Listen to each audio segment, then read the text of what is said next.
Forum Mukernas P3 merekomendasikan amandemen Undang-Undang Dasar 1945. RRI kembali mewacanakan amandemen Undang-Undang Dasar 1945. Dewan Perwakilan Daerah DPD mendukung perubahan kelima Undang-Undang Dasar 1945. Meski menuai pro dan kontra, namun MPR RI periode 2014-2019 merekomendasikan untuk melakukan amandemen terbatas pada Undang-Undang Dasar 1945.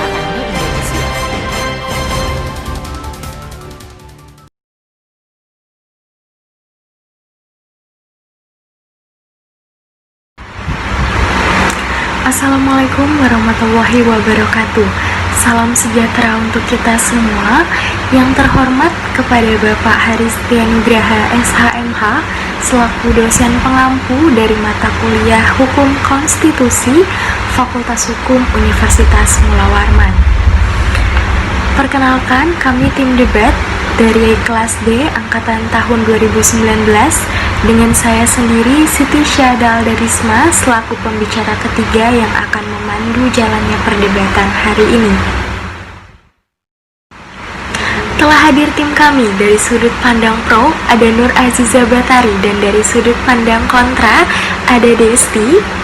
Pada kesempatan ini, mosi perdebatan yang akan diangkat ialah perubahan kelima Undang-Undang Dasar 1945. Untuk memulai perdebatan ini, kami berikan kesempatan untuk pembicara pertama dari sudut pandang pro terlebih dahulu untuk mengeluarkan argumentasinya. Manum estrofin errore versire fare. Melakukan kekeliruan itu hal yang wajar, namun tidaklah baik untuk terus mempertahankan kekeliruan. Saya Nur Aziza Batari setuju dengan mosi perdebatan kita pada hari ini, yaitu perubahan kelima UUD RI tahun 1945. Pada hakikatnya, negara Indonesia telah mengubah 4 kali konstitusi, yang dimana merupakan suatu keniscayaan ketika konstitusi itu diubah dengan alasan ketidaksempurnaan, dan apabila konstitusi diubah jauh lebih sempurna tetapi tidak dapat dipastikan praktik dalam konstitusi dapat dijalankan sebagaimana mestinya. Oleh karena itu, saya sangat setuju dengan dilakukannya perubahan terhadap konstitusi karena alasan ketidaksempurnaan. Maka evaluasi perbaikan untuk membuat konstitusi jauh lebih baik harus terus dilakukan. Selanjutnya, dalam aspek sosiologis, merupakan suatu hal yang wajar apabila konstitusi itu diubah. Menurut Profesor Mahfud MD, konstitusi tidak selalu benar dan tidak selalu diterima oleh masyarakat karena konstitusi adalah produk kesepakatan ketika dibuat. Maka ketika konstitusi disepakati, pada saat itulah konstitusi dianggap benar, tetapi tidak menutup kemungkinan konstitusi dinilai salah pada masa yang berbeda, karena pada dasarnya konstitusi harus mampu menjawab kebutuhan zaman. Oleh karena itu perlu dilakukannya suatu perubahan agar konstitusi mampu menjawabnya. Dalam aspek yuridis, dalam teori hukum murni Hans Kelsen bahwa hukum itu harus bebas dari intervensi politik. Namun realitanya hukum adalah produk legislatif, maka dapat dipastikan produk hukum tidak akan lepas dari intervensi politik. Oleh karena itu, konstitusi harus sejalan dengan konstitusionalisme, yaitu perlu adanya pembatasan pemerintahan yang jelas dan tegas terhadap kekuasaan negara agar tidak terjadi abuse of power. India detail ages before theoromnia faucet.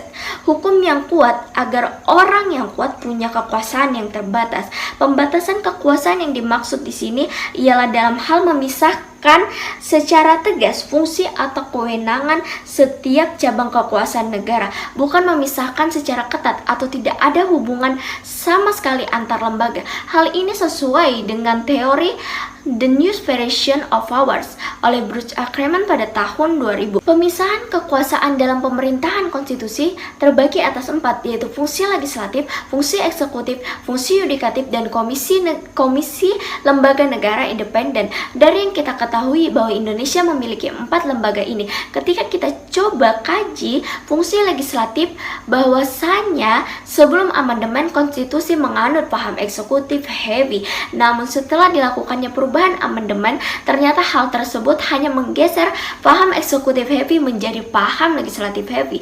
Hal ini sejalan dengan ditunjukkannya kewenangan DPR yang sangat mendominasi. Ketika kita melihat kewenangan DPD yang lemah serta tidak jelasnya keberadaannya, maka perlu dilakukannya perimbangan agar DPR tidak mengabaikan kehadiran DPD dalam sidang MPR. Tidak hanya itu, hampir semua pimpinan atau komisi negara dipilih oleh DPR, seperti untuk menjadi hakim konstitusi, menjadi hakim agung, KY, Komnas HAM, bahkan KPK, semua harus melalui pintu DPR.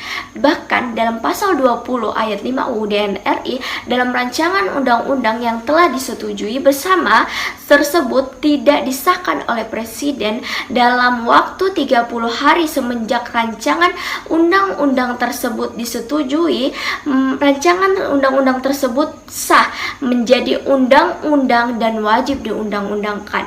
Artinya apa? Bahwa Presiden tidak memiliki pilihan lain selain menyetujui RUU yang telah diajukan oleh DPR.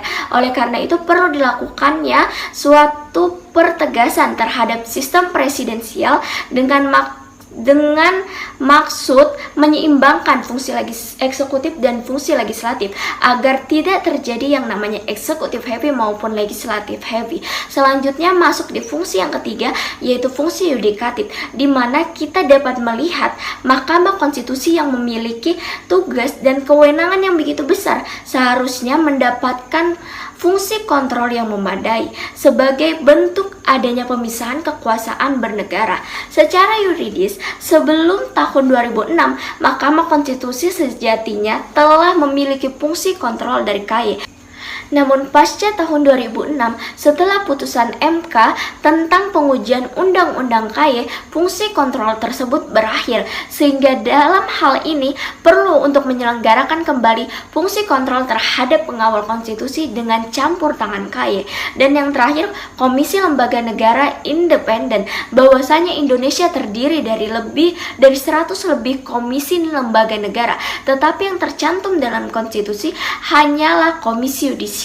Dapat diartikan bahwa lembaga negara independen ini kurang mendapatkan pengakuan dalam konstitusi. Contohnya saja KPK. Ketika kita merujuk dalam teori The New Separation of Powers pada Komisi Lembaga Negara Independen, bahwa lembaga negara independen itu tidak berada di bawah rumpun manapun. Namun pada undang-undang KPK yang baru, KPK ditempatkan sebagai rumpun kekuasaan eksekutif. Artinya konstitusi sekarang banyak yang menyimpang dari struktur ketatanegaraan. Dengan ini saya mempertegas bahwa perlu dilakukannya perubahan terhadap konstitusi negara Indonesia dengan syarat dilakukannya berdasar kehendak rakyat, memperhatikan kaidah material maupun formil, serta terlepas dari kepentingan-kepentingan politik semata dalam melakukan perubahan Undang-Undang Dasar NRI tahun 1945. Terima kasih. Terima kasih kepada pembicara pertama dari sudut pandang pro atas argumentasinya yang telah dipaparkan. Baik, selanjutnya kami akan memberikan kesempatan untuk pembicara kedua dari sudut pandang kontra untuk memaparkan argumentasinya. Assalamualaikum warahmatullahi wabarakatuh. Saya Desti tidak setuju akan perubahan kelima Undang-Undang NRI tahun 1945. Usulan amandemen terbatas Undang-Undang 1945 mengemukakan menjelang pergantian anggota MPR masa bakti tahun 2019 sampai dengan 2024. Amandemen ini dimaksud untuk mengembalikan kedudukan MPR sebagai lembaga tertinggi negara yang akan menempatkan GBHN sebagai acuan pembangunan jangka panjang. Wacana amandemen terbatas Undang-Undang 1945 harus ada urgensi. Apabila GBHN diangkat kembali menjadi undang-undang, apakah GBHN tersebut akan menempatkan MPR RI sebagai lembaga tertinggi dalam negara atau tidak? Sebenarnya, saya dan orang-orang yang tidak setuju tidak anti dalam perubahan. Namun dalam perubahan ada 3 yang harus dipertimbangkan.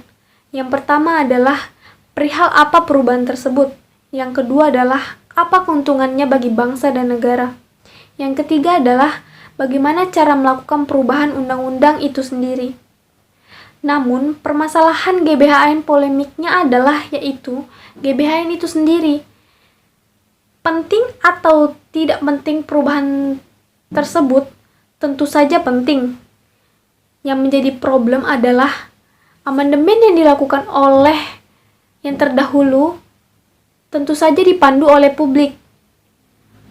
Kita dipandu oleh gerakan massa yang mengawasi DPR agar terarah sesuai dengan keinginan publik, yaitu rakyat. Pertanyaannya adalah, ketika kita melakukan perubahan hari ini, publik tidak memiliki agenda seperti itu. Saya khawatir nanti menjadi agenda kita yang memasukkan kepentingan masing-masing untuk kepentingan ke depan. Jadi seperti agenda yang sangat elitis, beda sekali dengan di tahun 1999-2002. Kemunculan agenda yang sangat elit dari MPR, kalau mau dibalikkan di GBHN, saya kira ada sedikit delusi. GBHN ini seakan-akan semua persoalan yang sifatnya menurut saya teknokratik, perancangan pembangunan, dan lain sebagainya dianggap akan selesai kalau ada sebuah dokumen yang mengatasnamakan GBHN, dan ini menurut saya sebagai lompatan yang sangat berbahaya. Pilihan amandemen Undang-Undang 1945 juga harus didasarkan rasionalitas dan kepentingan bangsa.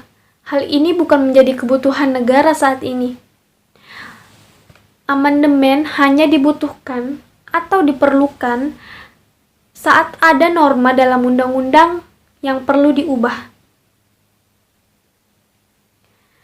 GBHN dengan sistem yang sekarang tidak relevan. Mengapa? Karena sudah dipilih langsung, tidak seperti dulu. Ketika presiden dipilih oleh MPR sehingga ada mandat yang berupa GBHN, dan presiden tidak bisa dijatuhkan dengan masa jabatan seperti dulu. Mengenai menetapkan GBHN sebagai acuan pembangunan, sebenarnya sudah ada dituntaskan ide-ide GBHN di dalam Undang-Undang 25/2004 soal rencana pembangunan jangka menengah, jangka panjang, sudah ada di Undang-Undang 25 tahun 2004. Pertanyaan besarnya adalah, apakah lembaga perwakilan betul-betul mengawal agar undang-undang ini mampu terlaksana dengan baik, sehingga hasil pembangunan dapat dinikmati oleh rakyat? Dan perlu saya tegaskan kembali bahwa dibanding dengan kebutuhan, wacana Undang-Undang tahun 1945 lebih kepada sebuah keinginan, bukan kebutuhan. Sekian dari saya, terima kasih. Terima kasih kepada pembicara kedua atas pemaparan argumentasinya. Telah sama-sama kita saksikan dua argumentasi dari sudut pandang yang berbeda. Dari perdebatan kali ini dapat ditarik kesimpulan bahwasannya sampai hari ini masih ada perdebatan panjang tentang perubahan kelima Undang-Undang Dasar 1945 ini.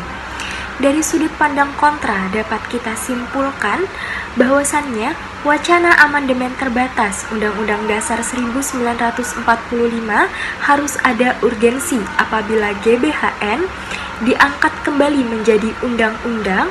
Apakah GBHN tersebut akan menetapkan MPR RI sebagai lembaga tertinggi dalam negara atau tidak?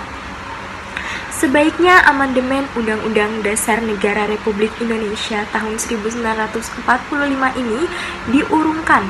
Yang harus diutamakan adalah amandemen konstitusi melalui pertimbangan dan masukan publik.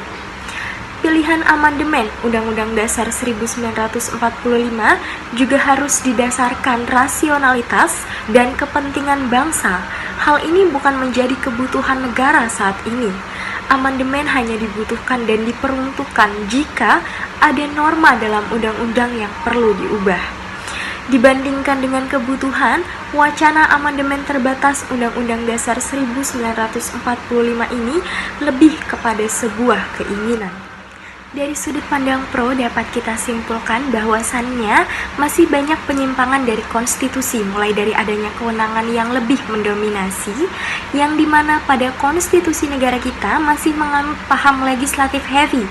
Hal ini sejalan dengan kewenangan DPR yang sangat luas, sehingga kewenangan DPD yang lemah serta ketidakjelasan keberadaannya, bahkan dari sistem pemerintahan kita yaitu presidensil masih tergolong tidak murni, maka perlu kiranya mempertegas sistem presidensil agar terjadi keselarasan terhadap hubungan DPR dan presiden.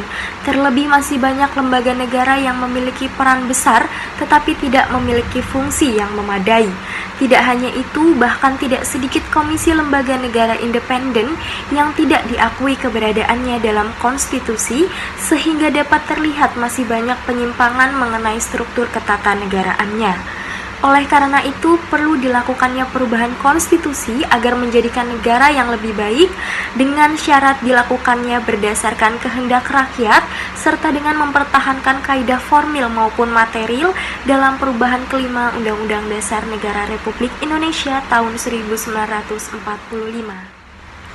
Kami tim debat dari kelas D angkatan tahun 2019 dengan saya sendiri, Siti Syahada Aldarisma, dan kedua rekan saya, Nur Aziza Batari dan Desti, mengucapkan terima kasih serta sampai jumpa. Wassalamualaikum warahmatullahi wabarakatuh.